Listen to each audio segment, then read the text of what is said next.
우리가 사랑했던 동네 햄버거집이 자본주의의 괴물로 변했습니다.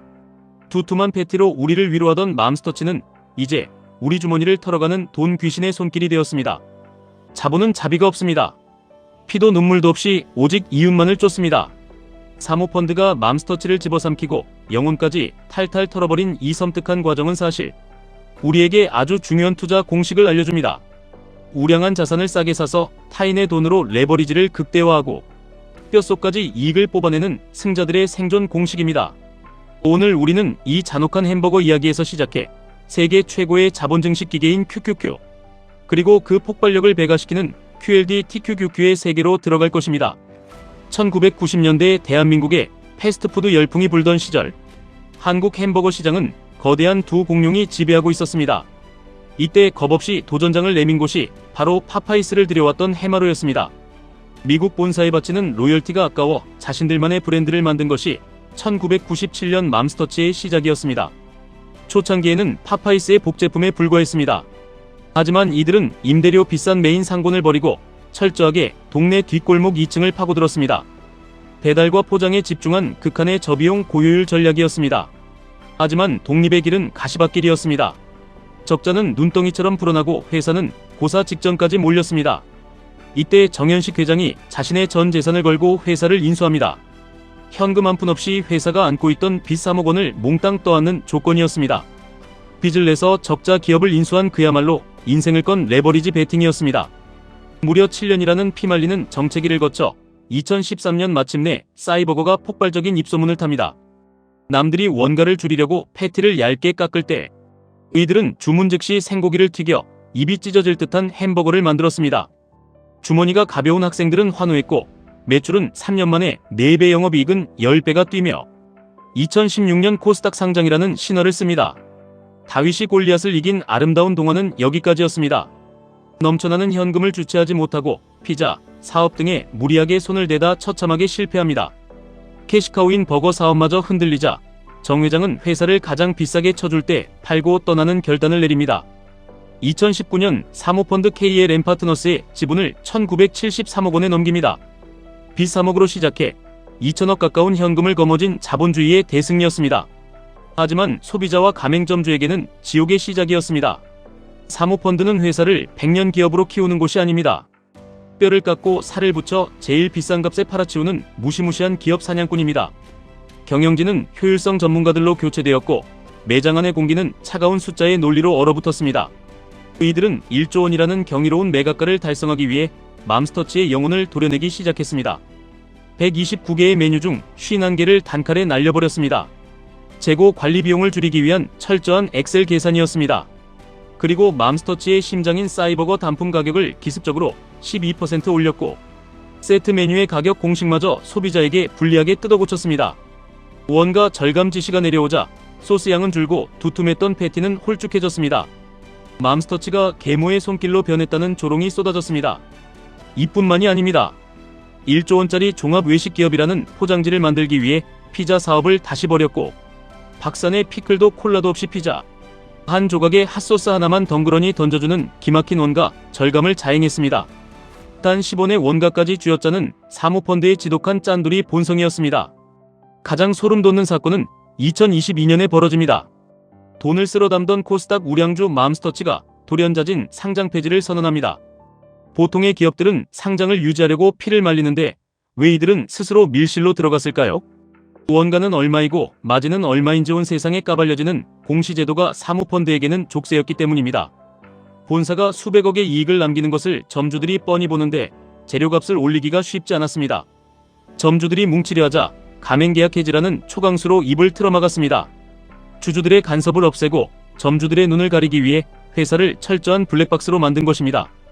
이 과정에서 사모펀드는 시장에 풀린 주식을 싹쓸이하기 위해 무려 1,500억 원의 거액 대출을 끌어다 씁니다. 생돈으로 빚까지 내며 멀쩡한 회사를 100% 개인 소유로 만들었습니다. 철저하게 타인의 자본을 이용해 내 자산의 통제력을 극대화한 완벽한 레버리지 전략입니다.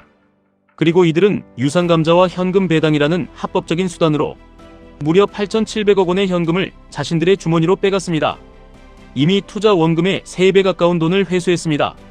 회사의 속은 텅텅 비어버렸지만 겉으로 보이는 영업이익 숫자는 역대 최고를 찍고 있습니다. 이 화려한 껍데기를 무기 삼아 그들은 지금도 이 회사를 1조 원에 팔아치우려 혈안이 되어 있습니다. 누군가 1조 원을 주고 이 회사를 사간다면 그 빚을 갚기 위해 햄버거 가격은 또다시 폭등할 것입니다. 그 청구서는 오롯이 햄버거를 사먹는 소비자와 주방에서 땀 흘리는 가맹점주의 몫이 됩니다. 이 잔혹한 현실 앞에서 우리는 무엇을 느껴야 합니까? 분노하셔야 합니다. 하지만 단순히 햄버거 값이 오른 것에 화를 내라는 것이 아닙니다. 우리가 순진하게 지갑을 열어주는 동안 거대한 자본은 우리의 돈을 흡수해 눈덩이처럼 불려나가고 있다는 그 지독한 사실에 분노해야 합니다. 자본주의 시스템에서 그저 착한 소비자로만 머문다면 우리는 평생 누군가의 수익률을 높여주는 연료로 쓰일 뿐입니다. 사모펀드는 대출을 당기고 원가를 후려치며 자본을 무한대로 증식시켰습니다. 그들이 탐욕스럽다고 욕만 하고 돌아서면 우리 인생은 단 한 발자국도 나아지지 않습니다. 우리는 사모펀드의 사냥법을 배워야 합니다. 수천억의 대출을 받아 기업을 통째로 인수할 수는 없지만 우리에게는 더 합법적이고 강력한 무기가 있습니다. 1조 원짜리 거품 낀 햄버거 회사가 아니라 전 세계의 돈을 싹쓸이하는 가장 완벽한 자본주의의 포식자들, 바로 미국 나스닥 상위 100개 기업의 지분을 사는 것입니다. 그것이 바로 QQQ입니다. 애플, 마이크로소프트, 엔비디아, 아마존, 구글. 이 기업들은 맘스터치를 집어삼킨 사모펀드보다 수만 배는 더 차갑고 효율적입니다. 전 세계의 천재들을 갈아넣고 막대한 자본을 쏟아부어 우리의 일상을 지배합니다. 우리가 스마트폰을 켜고 쇼핑을 하고 검색을 할 때마다 이들의 통장에는 1초에 수백억씩 현금이 꽂힙니다. 여러분이 맘스터치에서 만원짜리 햄버거 세트를 먹으며 팍팍한 삶을 한탄할 때 QQQ에 속한 기업들은 지구 반대편의 불을 여러분의 계좌로 실어 나르는 작업을 하고 있습니다. 소비자의 자리에서 내려와 이 위대한 포식자들의 등에 올라타야 합니다. 주주가 되어 그들이 벌어들이는 이윤을 나의 것으로 만들어야 합니다. 하지만 평범한 월급쟁이가 한 푼 두 푼 모아서 언제 부자가 되겠느냐고 묻습니다. 맞습니다. 우리의 시간은 한정되어 있고 자본은 너무나 작습니다. 그래서 사모펀드가 1,500억 원의 빚을 내어 수익을 뻥튀기 한 것처럼 우리도 레버리지를 활용해야 합니다. 은행에 가서 빚을 내라는 것이 아닙니다. 월스트리트의 천재들이 만들어 놓은 완벽한 시스템 QLD와 TQQQ를 이용하는 것입니다. QLD는 나스닥 100 지수의 1일 수익률을 2배로 추정합니다. 지수가 1% 오를 때 2%가 오릅니다. TQQQ는 무려 3배를 추정합니다. 나스닥이라는 거대한 기관차가 달릴 때 우리는 그 뒤에 제트 엔진을 달고 달리는 것과 같습니다. 적은 자본으로 막대한 자산을 굴리는 효과를 냅니다. 만약 정현식 회장이 3억 원의 빚을 내지 않았다면 지금의 마스터치 신화는 없었을 것입니다. 사모펀드가 빚을 내어 지분을 싹쓸이하지 않았다면 수천억의 배당 잔치는 불가능했을 것입니다. 자본주의에서 레버리지는 위험이 아니라 계급을 뛰어넘기 위한 유일한 동아줄입니다. 물론 많은 사람들이 레버리지 투자는 패가망신의 지름길이라고 경고합니다. 하락장이 오면 계좌가 녹아내린다고 겁을 줍니다. 사실입니다. 시장이 무너질 때 TQQQ는 반토막을 넘어 70%, 80%씩 계좌가 증발하는 끔찍한 고통을 줍니다. 하지만 깊이 생각해 보십시오. 맘스터치를 인수한 사모펀드라고 밤잠을 편히 잤겠습니까? 1조 원에 팔리지 않으면 엄청난 이자, 폭탄에 파산할 수도 있는 벼랑 끝 전술이었습니다. 그들은 수천억의 수익을 위해 그 거대한 리스크를 온몸으로 견뎌낸 것입니다. 우리가 겪는 TQQQ의 변동성은 계급을 바꾸기 위해 반드시 지불해야 하는 입장료입니다. 그 변동성이 두려워 은행 예금에만 돈을 넣어두는 것은 가장 안전하게 가난해지는 길입니다. 물가는 매년 오르고 햄버거 가격은 10%, 20%씩 뛰는데 내 월급은 제자리 걸음입니다. 인플레이션이라는 보이지 않는 세금이 매일 내 통장의 구매력을 갉아먹고 있습니다. 아무런 리스크도 지지 않겠다는 태도야말로 자본주의 사회에서 가장 치명적이고 무책임한 리스크입니다. 우리는 매일 선택의 기로에 섭니다. 팍팍한 원가 절감의 희생양이 되어 비싼 햄버거를 씹으며 세상을 욕할 것인가? 아니면 내 쌈짓돈을 모아 세계 최고의 천재들이 일하는 QQQ의 주주가 될 것인가? QLD와 TQQQ라는 레버리지의 검을 쥐고 내 한정된 시간과 자본의 한계를 찢어버릴 것인가? 폭락장의 공포를 견뎌내며 끝내 자본의 승리자로 남을 것인가? 세상은 친절하지 않습니다. 사모펀드가 점주들의 목소리를 짓밟고 메뉴를 학살하며 자신들의 배를 불렸듯 자본주의는 스스로 깨달은 자에게만 막대한 부를 허락합니다.